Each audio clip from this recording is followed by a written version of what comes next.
2/3 majority পায়, এই 2/3 majority দিয়ে আসলে সে কি কি করতে পারে? আমরা বরাবরই এই আলোচনা, এই বিতর্কটি আমরা গণমাধ্যমে, মিডিয়াতে, রাজনৈতিক মহলে প্রায়শই শুনে থাকি যে তারা 2/3 ক্ষমতা পেয়েছে, তার মানে তারা যা ইচ্ছা তাই করবে, ইত্যাদি ইত্যাদি। দেখেন, এখানে আমাদের রাজনৈতিক বোঝাপড়া, জানাশোনা না থাকার কারণেই মূলত আমরা এরকম উদ্ভট মন্তব্য করে জিনিসটাকে গুলিয়ে ফেলি। যেমন অনেকেই বলার চেষ্টা করে যে সংবিধানের 142 নং আর্টিকেল অনুযায়ী 2/3 ক্ষমতা দিয়ে কোনো রাজনৈতিক দল যদি সরকার গঠন করে তারা সবকিছু উল্টাই ফেলবে, এটা করবে সেটা করবে।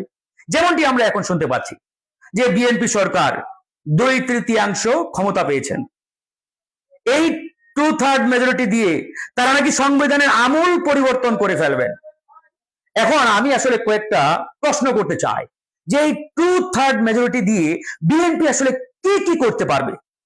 যেমন ধরেন, সংবিধানের 142 নং আর্টিকেল অনুযায়ী 2/3 ক্ষমতা নিয়ে কোন রাজনৈতিক দল যদি সরকার গঠন করে, আর সরকার গঠন করার পরে তারা সংবিধানের কি কি করতে পারবে তার বিশদ ব্যাখ্যা আমাদের কনস্টিটিউশনে কিন্তু স্পষ্টভাবে লেখা রয়েছে।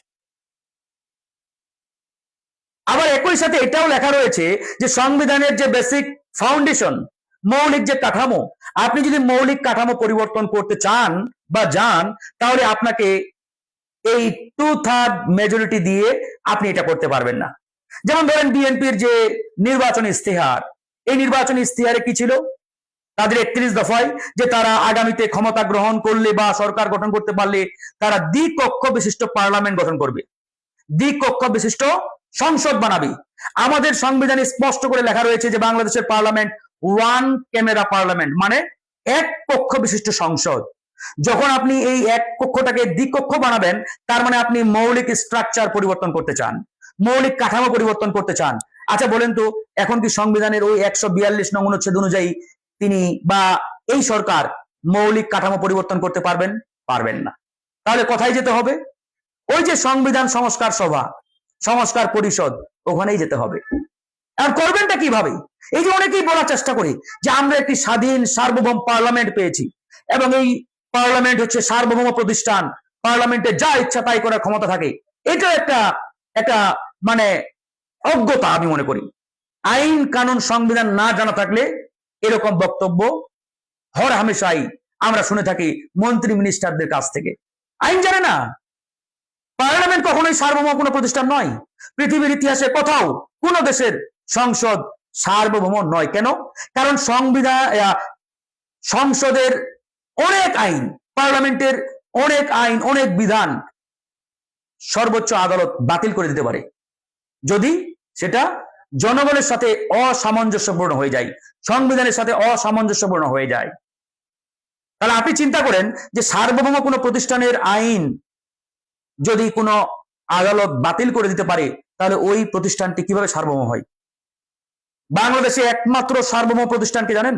জনগণ। এবং এই ক্ষমতা সংবিধানে দিয়েছে। যেমন সংবিধানের 7 আপনার তফসিলে স্পষ্ট করে লেখা রয়েছে যে বাংলাদেশের সার্বভৌম ক্ষমতার একমাত্র অধিকারী বাংলাদেশের জনগণ। তার মানে বাংলাদেশের জনগণ হচ্ছে সার্বভৌম। এখন এই জনগণ যাদেরকে ভোট দিয়েছে বা যাদেরকে ভোট দিয়ে পার্লামেন্টে পাঠিয়েছে, ওই পয়েন্ট অফ ভিউ থেকে আমরা বলে থাকি যে সংসদ সার্বভৌম, কিন্তু অ্যাকচুয়ালি সংসদ সার্বভৌম নন। আর সংসদ যদি সার্বভৌম হয়ে থাকে, ওই পয়েন্ট অফ ভিউ থেকে যেহেতু জনগণ ভোট দিয়ে রিপ্রেজেন্টেটিভ পার্লামেন্টে পাঠিয়েছে, তাহলে একইভাবে আমরা তো এটাও বলতে পারি যে জনগণ তো সরাসরি ভোট দিয়ে গণভোট পাস করিয়েছে, তাহলে গণভোটও সার্বভৌম। তাহলে এই গণভোটটাকে আপনারা স্কিপ করার কিভাবে দুঃসাহস দেখান? কিভাবে এই গণভোটকে বাতিল করার দুঃসাহস দেখান? আপনাদের স্পর্ধা কতটুকু, মানে কিভাবে হয়? এই বিতর্কগুলো আসলে সংবিধানের গভীরে যেতে হবে। তাই আমরা বলতে চাই যে এই গণঅভ্যুত্থান, জনগণের যে স্পিরিট, এটার সাথে দয়া করে আপনারা খামখেয়ালিপনা করিয়েন না, ছলচাতুরি করিয়েন না, লুকোচুরি খেলা বন্ধ করুন। এই গণঅভ্যুত্থান না হলে আমাদের কারো অস্তিত্ব থাকতো না, আজকে এই নতুন বাংলাদেশ পেতাম না আমরা। সুতরাং এই গণঅভ্যুত্থান আমাদের অনেক কিছু দিয়েছে। আজকে বিএনপিকে ক্ষমতায় এনেছে, জামাত ইসলামকে অবাধে রাজনীতি করার সুযোগ করে দিয়েছে। আমাদের সবাইকে এই যে অবাধে রাজনীতি করি, আমরা কথা বলি, মুক্ত স্বাধীনতা, বাক স্বাধীনতা, এটাই গণঅভ্যুত্থান দিয়েছে। সুতরাং এই গণঅভ্যুত্থানের ফল আমরা সবাই ভোগ করছি, এই সুফল সবাই পাচ্ছি আমরা। Not only BNP, not only Jamaat, but also every political party, সবাই। সুতরাং এটাকে বাইপাস করা, স্কিপ করার দুঃসাহস যদি কেউ দেখায়, কোন দল দেখায়, সরকার দেখায়, ভবিষ্যৎ পরিণতি ভয়াবহ হবে। তাই আমি শুধু এতটুকু বলবো, ওই সংবিধান করিয়েন না, সংবিধানের দোহাই দিয়ে এমন কোনো কাজ করিয়েন না যাতে ভবিষ্যতে এমন বিপদের মধ্যে পড়বেন ফিরে আসার কোনো সুযোগ নেই। আওয়ামী আমলে 15 বছর এই বয়ান, এই আওয়াজ আমরা শুনতে শুনতে কান ঝালপালা হয়ে গেছে। সংবিধান সংবিধান সংবিধান।